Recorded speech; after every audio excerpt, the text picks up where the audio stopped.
آیت نمبر 4 وامرأتہ حمالۃ الحطب، وامرأتہ یعنی اور اس کی بیوی، حمالۃ لادنے والی ہے، حطب ایندھن کو، لکڑیوں کو۔ یہ آیت جمیل کے بارے میں ہے، تو اب ہم اس کا دیکھتے ہیں کہ اس کا بیک گراؤنڈ کیا ہے، کیونکہ اس کے بارے میں بھی یہ بہت مشہور، جیسے ہم نے بات کی کہ یہ بنو امیہ کے خاندان کی تھی اور ان کی پوتی تھی، تو یہ بہت ہی زیادہ اثر و رسوخ والی تھی، اسٹیٹس بھی تھا، اور اس کے پاس لونڈیاں، غلام بہت زیادہ تھے، تو یہ اپنے آپ کو بہت شو آف کرتی تھی اسٹیٹس کو، اور اس کے گلے میں خاص قسم کا ہار ہوتا تھا، تو اس کو وہ ہار بہت پسند تھا، تو یہ اس ہار کو پکڑ کر کہتی ہوتی تھی کہ مجھے لات اور عزیٰ کی قسم ہے کہ اگر مجھے محمد کے خلاف اس ہار کو بھی استعمال کرنا پڑا اس کی دشمنی میں، نبی صلی اللہ علیہ وسلم کی دشمنی میں، تو میں اس کو بھی استعمال کرنے سے پیچھے نہیں ہٹوں گی۔ تو اور یہ شاعرہ بھی تھی بہت، یہی تھی وہ جس نے نبی صلی اللہ علیہ وسلم کے نام محمد کے ضد میں ایک لفظ بنایا، مزمم، مزمم یعنی مذمت کیا گیا، زال زے میم میم اس کا روٹ ہے زمم، تو مذمت کیا گیا، نعوذ باللہ۔ تو یہ شاعری کرتی تھی، اور ابھی ہم آگے جا کے دیکھیں گے کہ اس نے شاعری میں نبی صلی اللہ علیہ وسلم کی گستاخی میں کیا الفاظ کہے ابو بکر رضی اللہ عنہ کو جا کر،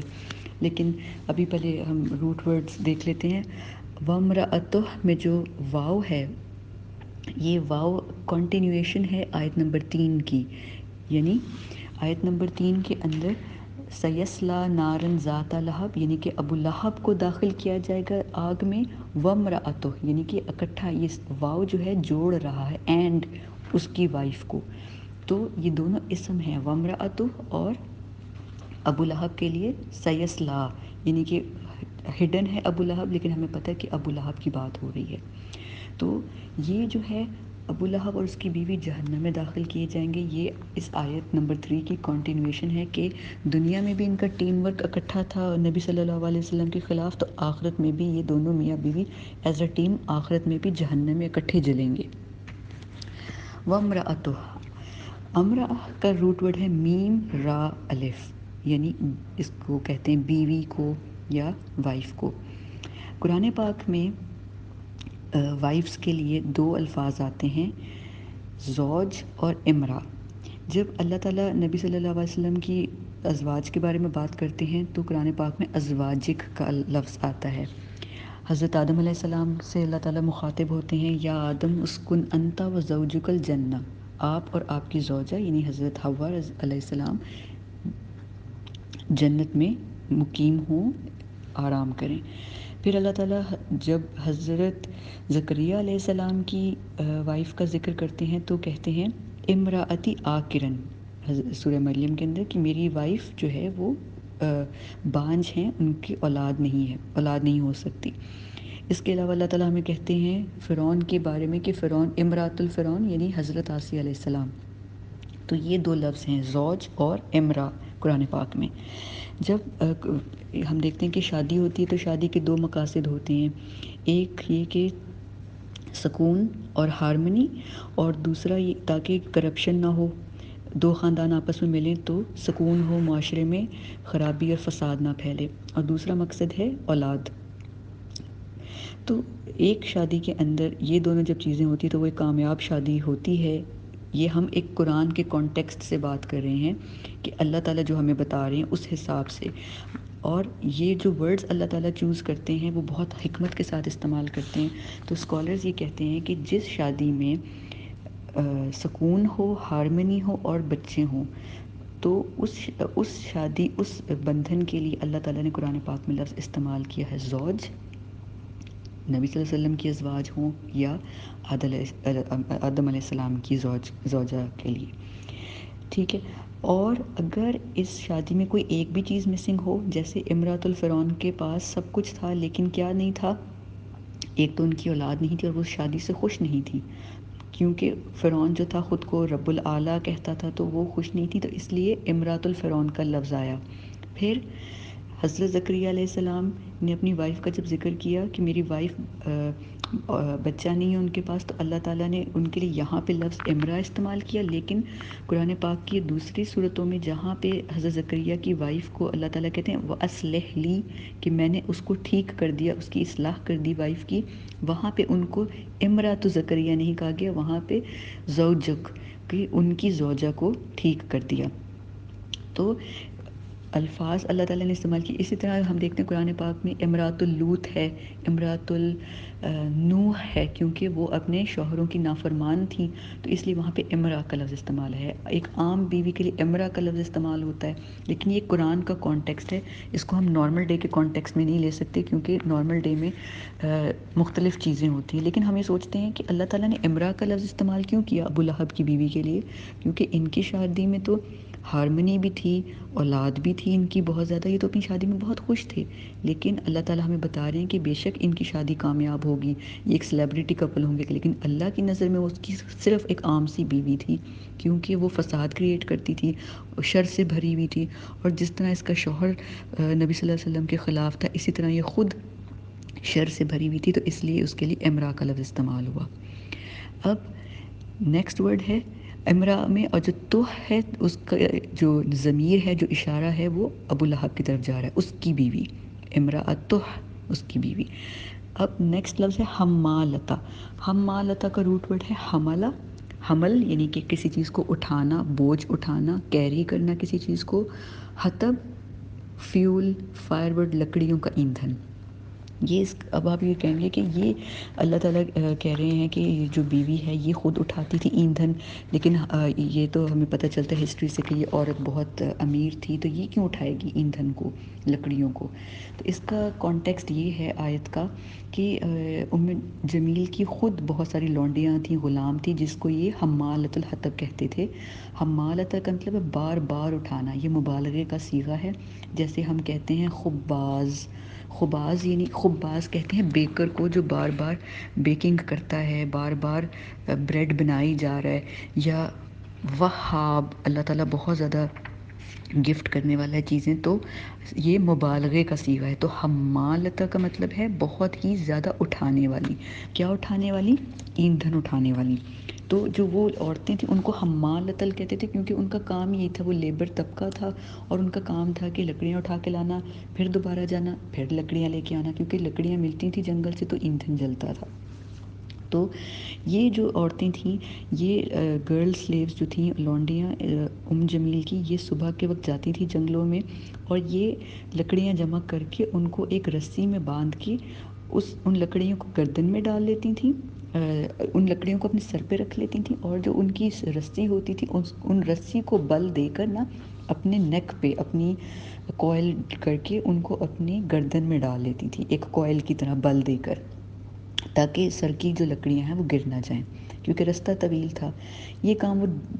دن کے وقت اپنی لونڈیوں سے لیتی تھی، لیکن رات کے وقت جب سب سو جاتے تھے تو خود ام جمیل جاتی تھی سیکریٹلی، اور اس وقت وہ جا کے خاردار جھاڑیاں جمع کر کے اپنے سر پہ ان کو رکھ کے، اور اسی طرح اپنی لونڈیوں کی طرح وہ ان کا گلے میں اپنے توق سا بنا کے، ایک جس کو ہم کہتے ہیں پھندا سا بنا کے رسی کا، تو وہ آتی تھی، تو نبی صلی اللہ علیہ وسلم کے لیے رستے میں رات کو کانٹے بچھانے کے لیے، تاکہ جب نبی صلی اللہ علیہ وسلم صبح کو اٹھیں اپنی نماز پڑھنے کے لیے فجر کی، یا ویسے جب نبی صلی اللہ علیہ وسلم، اس وقت تو نمازیں فرض نہیں ہوئی تھی، ویسے نبی صلی اللہ علیہ وسلم جب جاتے تھے طواف کعبہ کے لیے، اکیلے میں طواف کرتے تھے خانہ کعبہ کا، یا باہر جاتے تھے، تو صبح کے وقت اندھیرے میں نظر نہیں آتے تھے کانٹے، تو وہ کانٹے بچھاتی تھی خود رات کو جا کر۔ اسی لیے اللہ تعالیٰ نے اس کی اس حرکت کو یہاں قرآن پاک میں ایکسپوز کر دیا۔ لوگوں کو تو نہیں پتہ کہ رات کو یہ حرکتیں کرتی تھی، لیکن اللہ تعالیٰ نے اس کو ایکسپوز کیا کہ یہ خود ہے حمالۃ الحطب، یعنی کہ ڈھوتی ہے، اٹھاتی ہے، لادتی ہے، اور بہت دفعہ اور بار بار اٹھاتی ہے، کہ اس میں کوئی حیا نہیں ہے۔ نبی صلی اللہ علیہ وسلم کی دشمنی میں اتنی آگے چلی گئی، اس میں حیا نہیں ہے کہ یہ خود بار بار ڈھوتی ہے، اٹھاتی ہے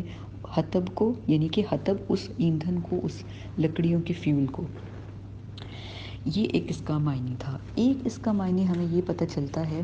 جو ہمیں روایات سے پتہ چلتا ہے، سیدنا ابن عباس رضی اللہ عنہ کی،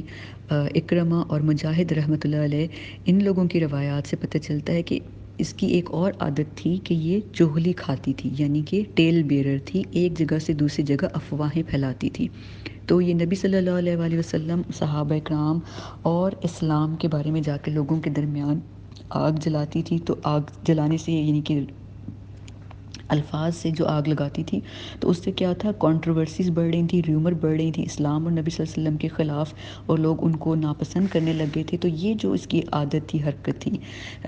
گوسپ کی اور چغلی کرنے کی ایک جگہ سے دوسری جگہ، تاکہ اسلام بدنام ہو، نبی صلی اللہ علیہ وسلم بدنام ہو، تو اس کی طرف وہ کہہ رہے ہیں کہ اشارہ ہے کہ حمالۃ الحطب، کہ بہت زیادہ اٹھاتی ہے، یعنی کہ چغلیاں اٹھا کے لوگوں کے گھر نا چغلیوں کا ایندھن لے کر جاتی ہے۔ تو حضرت سعید بن جبیر رضی اللہ عنہ کہتے ہیں کہ یہاں پہ حمالۃ الحطب سے مطلب ہے یحتب علی ظہرہ، یعنی کہ کیرنگ آن دا بیک، یعنی کہ جو گناہوں کا بوجھ ہے وہ ہم اپنے بیک پہ، اپنے کندھوں پہ اٹھاتے ہیں، اپنی کمر پہ اٹھاتے ہیں۔ تو یہاں پہ اس کا مطلب ہے، اللہ تعالیٰ کا مطلب ہے کہ یہ اتنے گناہوں میں تھی کہ یہ جو چغلی کھانے کا، نبی صلی اللہ علیہ وسلم کے خلاف جو سازشیں کرتی پھرتی تھی لوگوں کے گھروں میں جا جا کے کہ اسلام کو نہ سنو، تو یہ اس کی طرف اشارہ ہے کہ اس کی کمر پر گناہوں کا بوجھ تھا، جو بوجھ وہ اٹھاتی تھی۔ حمالۃ الحطب سے سید ابن جبیر رضی اللہ عنہ کا یہ انہوں نے اس کو اخذ کیا ہے۔ پھر کچھ اسکالرز جو ہیں وہ یہ کہتے ہیں کہ جب نبی صلی اللہ علیہ وسلم کے بارے میں وہ اس طرح کی باتیں کرتی تھی اور تو وہ لوگوں کو پرووک کرتی تھی، جلتی پہ تیل چھڑکتی تھی، تو لوگ اور شعلہ مطلب غصے میں آتے تھے۔ اور اس کے علاوہ وہ کیا کرتی تھی، اسکالرز کہتے ہیں کہ ایک تو کانٹے بچھاتی تھی رات کو جا کے، خاردار جھاڑیاں جمع کر کے، پھر لوگوں کو خلاف کرتی تھی گوسپ کر کے۔ تیسرا کام کرتی تھی، وہ شاعری کرتی تھی، بہت ہی خراب قسم کی شاعری کرتی تھی نبی صلی اللہ علیہ وسلم کی شان میں، کہ ایک دفعہ جب یہ سورہ نازل ہوئی تو اس کو بہت زیادہ غصہ آیا اور اس نے نبی صلی اللہ علیہ وسلم کو بہت برا بھلا کہا۔ تو نبی صلی اللہ علیہ وسلم کی شان میں اس نے کچھ کلمات کہے جو کہ اس وقت کے لوگوں نے ہمیں بتائے کہ اس نے جب سنا کہ یہ سورہ اتری ہے تو یہ غصے میں خانہ کعبہ کی طرف گئی، کیونکہ اس کو پتہ تھا نبی صلی اللہ علیہ وسلم اس ٹائم پر خانہ کعبہ کے پاس طواف کر رہے ہوں گے۔ تو حضرت ابو بکر صدیق رضی اللہ عنہ اس وقت نبی صلی اللہ علیہ وسلم کے پاس موجود تھے، اور وہ گھبرا گئے، اور انہوں نے کہا نبی صلی اللہ علیہ وسلم کو کہ جمیل آ رہی ہے۔ تو نبی صلی اللہ علیہ وسلم نے کہا فکر نہیں کرو، لیکن حضرت ابو بکر صدیق بہت فکر کر رہے تھے، کیونکہ جمیل کے ہاتھ میں بہت بڑا پتھر تھا۔ تو جب وہ حضرت ابو بکر کے پاس آئی تو نبی صلی اللہ علیہ وسلم حضرت ابو بکر کے پاس بیٹھے ہوئے تھے، تو وہ پوچھتی ہے کہ محمد کہاں ہے صلی اللہ علیہ وسلم۔ تو حضرت ابو بکر رضی اللہ عنہ پریشان ہو جاتے ہیں، اور وہ کہتے ہیں کہ نبی صلی اللہ علیہ وسلم یہیں کہیں ہیں۔ تو حضرت ابو بکر صدیق نے جھوٹ نہیں بولا، تو انہوں نے کہا میں نے سنا ہے کہ اس نے میری شان میں گستاخی کی ہے، ایک صورت اتری ہے جو میرے خلاف ہے۔ تو حضرت ابو بکر صدیق نے ایک زوم آئینی بات کی، تو نبی صلی اللہ علیہ وسلم انہوں نے کہا، حضرت ابو بکر صدیق رضی اللہ عنہ نے، کہ آپ صلی اللہ علیہ وآلہ وسلم نے تمہاری شان میں کوئی گستاخی نہیں کی، کچھ نہیں کہا۔ تو اس نے غصے سے کہا کہ آگے جو اس نے شعر پڑھے وہ یہ تھے، مزمم قلینا، مزمم سے ہم بیزار ہیں، جو قلا کہتے ہیں نا، وما وعدک ربک وما قلا سورۃ دہا میں، تو وہ قلا یعنی کہ بیزاری ہونا۔ تو وہ کہہ رہی ہے کہ ہم مزمم سے، یعنی کہ حضور صلی اللہ علیہ وسلم کا نام محمد سے چینج کر کے مزمم کہہ رہی ہے، مزمم سے ہم بیزار ہیں، ودینہ ابینا، اور اس کے دین کو ہم رد کرتے ہیں۔ ابینا، ابا یعنی کہ رد کرنا، کسی چیز کا انکار کرنا، وحکمہ عصینا، اور ہم اس کے حکم کی، اس کی باتوں کی عصینا نافرمانی کرتے ہیں۔ تو یہ شعر اس نے پڑھے کہ ہم محمد سے بیزار ہیں، اس کے دین کو رد کرتے ہیں، اور اس کے حکم اور اس کی باتوں کی نافرمانی کرتے ہیں، نعوذ باللہ۔ تو اس نے یہ سب الکلمات کہے، اور پھر اس نے غصے سے کہا، قد علمت قریش انی بنت و سیدھا، سارا قریش جانتا ہے ابو بکر کہ میں ایک سردار کی بیٹی ہوں اور ایک سردار کی بیوی ہوں۔ یعنی کہ اس نے اپنے جو امیہ خاندان تھا اس کا بھی ریفرنس دیا، بنو ہاشم سے اس کا ابو لہب سے جو رشتہ ازواج تھا اس نے اس کا بھی ریفرنس دیا۔ یعنی اس میں اتنا غرور تھا اس عورت میں، اور یہ کہہ کے وہ پتھر کو لے کر پٹک کے وہیں پہ چلی گئی۔ اس کو نبی صلی اللہ علیہ وسلم جو بالکل سامنے بیٹھے تھے وہ نظر نہیں آئے۔ تو حضرت ابو بکر صدیق رضی اللہ عنہ نے نبی صلی اللہ علیہ وسلم سے پوچھا کہ یا رسول اللہ صلی اللہ علیہ وسلم کیا ہوا، اس کو آپ کیوں نظر نہیں آئے؟ تو نبی صلی اللہ علیہ وسلم نے بہت آرام سے کہا کہ اللہ نے اس کے اور میرے درمیان ایک حجاب، ایک پردہ رکھ دیا تھا جس کی وجہ سے وہ مجھے نہیں دیکھ سکی۔ پھر حضرت ابو بکر صدیق کو بہت دکھ ہوا اور انہوں نے کہا کہ وہ آپ کو مذمم پکار کر گئی ہے، کہہ کر گئی ہے۔ تو نبی صلی اللہ علیہ وسلم کی جو عادت ہی رحمۃ اللہ عالمین تھے، تو آپ صلی اللہ علیہ وسلم نے فرمایا وہ مجھے نہیں کہہ رہی تھی، میں تو محمد ہوں۔ تو وہ تو کسی مذمم کو کہہ رہی تھی، محمد کا مطلب ہے کہ وہ تو میری تو بہت تعریف کی گئی ہے، تو وہ مجھے نہیں کہہ رہی تھی۔ تو آپ دیکھیں کہ سبحان اللہ، اس میں ہمارے لیے کتنا بڑا لیسن ہے کہ نبی صلی اللہ علیہ وسلم نے اتنی صبر کے ساتھ اتنی بڑی بات، کتنی وہ نبی صلی اللہ علیہ وسلم کی شان میں گستاخی کر کے گئی، تو اس کو بالکل کمپلیٹلی اگنور کر دیا۔ تو یہ ہمیں لیسن ملتا ہے کہ جب اس طرح ہمیں لوگ بہت باتیں کرتے ہیں، بہتان لگائیں، غلط بات کریں، ہمیں اگر پتہ ہے کہ ہم درست ہیں، ہم اللہ کی نظر میں درست ہیں، تو ہمیں چاہیے کہ ہم ان کو اگنور کریں، میچور ہوں ڈسکشنز میں، خاموشی رکھیں صبر کے ساتھ، اور صرف جو انٹلیکچوئل کرٹیسزم ہوتا ہے، جو پازیٹیو ہوتا ہے، اس میں پارٹیسپیٹ کریں۔ اب آیت نمبر 5، تو یہ تھا وَامرأتُ حمالۃ الحطب، کہ وہ ڈھونے کی سینس میں کہ وہ جو ایندھن اٹھا رہی ہیں، وہ لٹرل میننگز میں بھی خاردار جھاڑیاں بھی جمع کرتی تھی، اور پھر جو دوسرے معنی ہے کہ وہ غیبت کرتی تھی، چغل خوریاں کرتی تھی، آگ لگاتی تھی دوسرے گھروں میں جا کے تاکہ نبی صلی اللہ علیہ وسلم اور دین کی بدنامی ہو۔ تو یہ اس کا دوسرا معنی اسکالرز لیتے ہیں، اور ہمیں پتہ چلتا ہے کہ نبی صلی اللہ علیہ وآلہ وسلم نے فرمایا لا يدخل الجنت سافک الدم ولا مشا بنمیمہ ولا تاجر یربا۔ نبی صلی اللہ علیہ وسلم نے فرمایا 3 لوگ جنت میں نہیں جائیں گے، سافک الدم یعنی کہ قاتل، مرڈرر، ولا مشا بنمیمہ جو نشاط کرتا ہے، جو پھیلاتا ہے نمیمہ یعنی کہ غیبت کو، اور ولا تاجر یربا، اور وہ تاجر جو یربا یعنی کہ ربا، سود یوز کرتا ہے، سود استعمال کرتا ہے، سود کے تھرو اپنی تجارت کرتا ہے۔ تو یہ 3 جنت میں نہیں جائیں گے، یعنی کہ آپ یہ دیکھ لیں کہ ایک قاتل،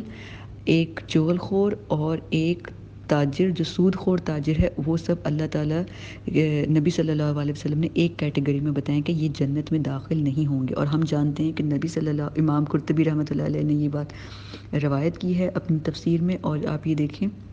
کہ جو بات نبی صلی اللہ علیہ وسلم کہتے ہیں وہ اللہ کے اذن سے ہوتی ہے۔ تو اور جہاں پہ نبی صلی اللہ علیہ وسلم کی بات کوئی کلیش ہو رہی ہو تو اللہ تعالیٰ فوراً ان کی تصحیح کر دیتے ہیں۔ تو یہ اللہ تعالیٰ کا بھی یہی ہے کہ اللہ تعالیٰ کسی بھی قاتل، کسی بھی چغل خور اور کسی بھی سود والے تاجر کو یا کسی بھی عام انسان کو جنت میں نہیں جانے دیں گے۔ اللہ تعالیٰ ہمیں اس طرح کے تمام کاموں سے محفوظ رکھے، آمین۔ آیت نمبر 5، فی جیدہا حبل من مسد، اور گردن میں اس کی ہے حبلن ایک رسی، من مسد کھجور کی چھال کی۔ یہ اس کا ایک سادہ سا معنی ایک ترجمہ کیا جاتا ہے، لیکن اس کے جو معنی ہے وہ اس سے کہیں زیادہ ہیں۔ اس کے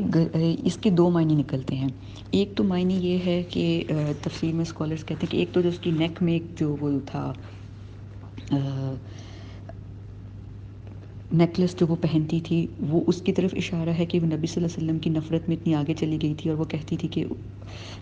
میں اس کو نبی صلی اللہ علیہ وسلم کے خلاف استعمال کروں گی۔ تو وہ جو نیکلس دنیا میں تھا، وہ آخرت میں اس کے گردن میں ایک لوہے کے کالر کی طرح پڑا ہوا ہوگا،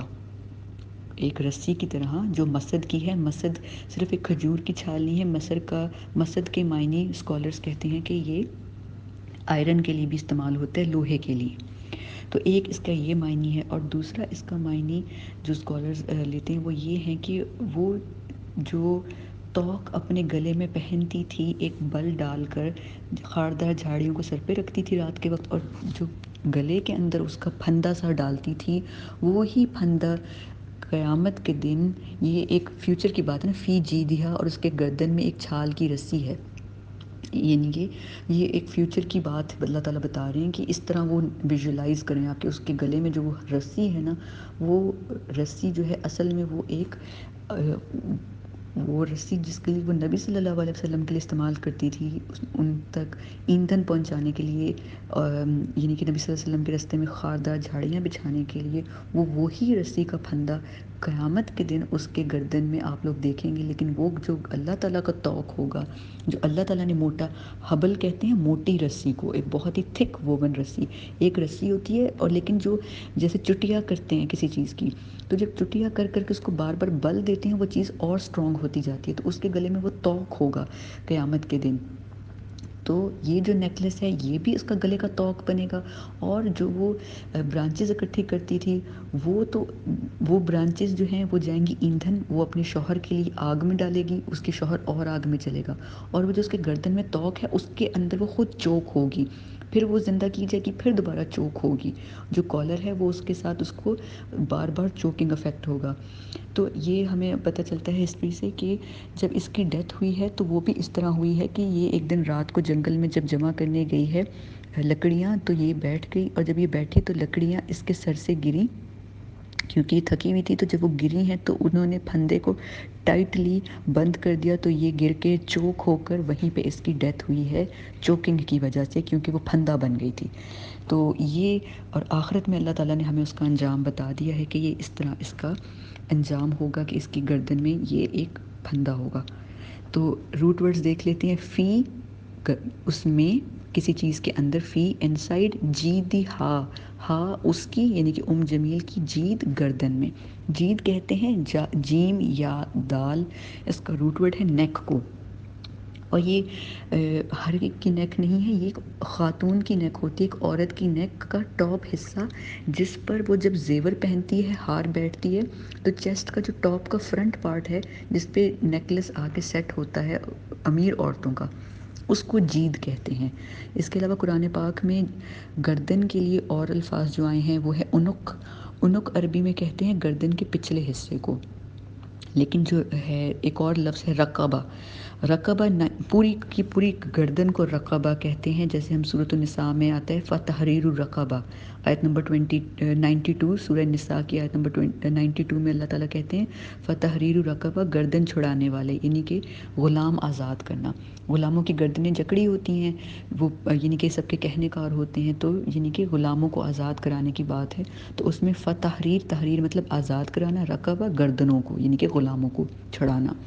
تو رقبہ کہتے ہیں پوری گردن کو، عنق کہتے ہیں گردن کے پچھلے حصے کو، اور جید کہتے ہیں عورت کی نیک کی فرنٹ سائڈ کو، پارٹ کو جہاں پہ نیکلس یا ہار آ کے فٹ بیٹھتا ہے. فی جیدیا حبلم، حبل وہی موٹی تھک رسی جو چٹیا کی طرح بار بار بل دے کے جس کو کس کے کر دیا گیا ہو مضبوط کسی چیز کو باندھنے کے لیے. حبل مم مسد، مم یعنی کہ بنی ہے وہ کس چیز سے؟ مسد سے. مسد کہتے ہیں عربی میں ایک تھک قسم کی رسی کو، اور وہ رسی کن چیزوں سے بنتی ہے؟ اسکالرز کہتے ہیں یہ جو پام ٹریز ہیں نا، کھجور کے درخت، ان کی چھالوں سے بنتی ہے. لیکن اور یہ اور بھی چیزوں سے بنتی ہے، جیسے کھجور کے پتوں کے، ایک تو چھال سے بنتی ہے یعنی کہ بارک سے، پھر کھجور کے پتے بھی آپ دیکھیں کہ وہ بہت سخت ہوتے ہیں، ان کو کاٹ کٹ کے بنتی ہے. اس کے علاوہ یہ والی رسی بنتی ہے اونٹ کے بالوں سے. اونٹ کے جو بال ہیں وہ بہت سخت اور نوکیلے ہوتے ہیں، تو اونٹ کی جو بال ہیں ان سے بنتی ہے، چمڑے سے بنتی ہے. اس کے علاوہ یہ جو سٹیل ہے، لوہا، اس کی باریک باریک جو تاریں ہوتی ہیں ان کو آپس میں، جیسے ہماری الیکٹرک کیبلز ہوتی ہیں، اگر آپ ان کو کھول کر دیکھیں تو وہ وائنڈ ہوتی ہیں، چٹیا کی طرح آپس میں کوائل ہوئی ہوئی، ٹوائن ہوئی ہوئی ہوتی ہیں. تو وہ جو بل کھائی ہوئی ہوتی ہیں اس کو مسد کہتے ہیں. اس کے علاوہ اسکالرز کہتے ہیں کہ جو کوکونٹ ٹری ہوتی ہے اس کی بھی یہ مسد اس سے بھی بنتی ہے. اس کے علاوہ جو سیدنا مجاہد ہیں وہ کہتے ہیں رضی اللہ عنہ، وہ کہتے ہیں کہ مم مسد سے مراد من حدید ہے، یعنی کہ وہ آئرن کی بنی ہوئی ہے. تو یہی جو چیزیں ہیں، یہ مطلب آپ کو ایک ایگزامپل دے رہے ہیں سارے ایڈجیکٹیوز کہ یہ ساری چیزیں جو ہیں ان میٹیریلز کے ساتھ عرب جو ہے نارملی اپنی روپس کو، اپنی کارڈز کو، جو رسیاں ہوتی ہیں وہ بناتے تھے تاکہ ایک چیز میں اسٹرینتھ آئے. تو یہ سب چیزیں جو ہمیں پتہ چل رہی ہیں وہ ایک اس عورت کا ایک فیٹ ہے، یعنی کہ اس کا نصیب جو آخر میں اس کا حشر ہونا ہے اس کا بتا رہی ہیں کہ یہ سب کچھ جو ہے اس نے کیا، اتنی محنتیں کی، نبی صلی اللہ علیہ وسلم کے صحن میں یہ اپنے گھر کا فارغ فضلہ پھینک دیتی تھی، ان کی ہنڈیاں الٹ دیتی تھی، بہت گھنونے کام کرتی تھی۔ تو ایک دفعہ نبی صلی اللہ علیہ وسلم نے ان لوگوں کو یہاں تک کہا کہ تم لوگ رشتہ دار ہونے کا حق نہیں نبھا رہے ہو، کم از کم پڑوسی ہونے کا تو کچھ خیال کرو۔ لیکن یہ لوگ اپنی غلط سرگرمیوں میں بہت حد تک آگے جا چکے تھے، تو اسی لیے ابو لہب کا انجام بتا دیا اللہ تعالیٰ نے، اور آخرت میں جمیل کا بتا دیا کہ اس کے گردن میں ایک گلے میں توق ہوگا۔ اب وہ توق کھجور کے ریشوں کا ہوگا، رسی کا جو ہوگا، یا آئرن کا ہوگا، تو یہ اللہ بہتر جانتا ہے، لیکن یہ ایک دردناک عذاب ہے کیونکہ اسی توق سے وہ بار بار چوک کی جائے گی، اس کا گلا دبایا جائے گا، گھونٹا جائے گا اس کا گلا، اور جو ایندھن وہ حضور صلی اللہ علیہ وسلم کے لیے لے کے آتی تھی، وہی حطب جو ہے، وہی حطب وہ اپنے شوہر کے آگے ڈالے گی ایندھن میں، اور وہ آگ اور اوپر جائے گی۔ تو یہ تھی سورۃ اللہب کی تفسیر، اور اب ہم آخر میں صرف کچھ پوائنٹس دیکھیں گے جو ہمارے زمانے کے اسکالرز نے اکٹھے کیے ہیں کہ قرآن پاک میں کفار کی کون سی ٹائپس ہیں، کفار مردوں کی اور کفار عورتوں کی، کیونکہ یہ جو ایک سورہ ہے بہت یونیک سورہ ہے، اس میں 2 کریکٹرز ڈسکس ہو رہے ہیں، تو وہ کریکٹرز جو ہیں قرآن پاک میں کس کیٹیگری کے ہیں، عورتوں میں اور مردوں میں، ہم وہ اب تھوڑا سا دیکھ لیتے ہیں۔ پھر سورۃ جو لہب سے ہمیں ریفرنس مل رہے ہیں، جو ہمیں اس سے ریفلیکشنز اور لیسن مل رہے ہیں، تھوڑا سا ہم وہ دیکھ لیں گے انشاءاللہ۔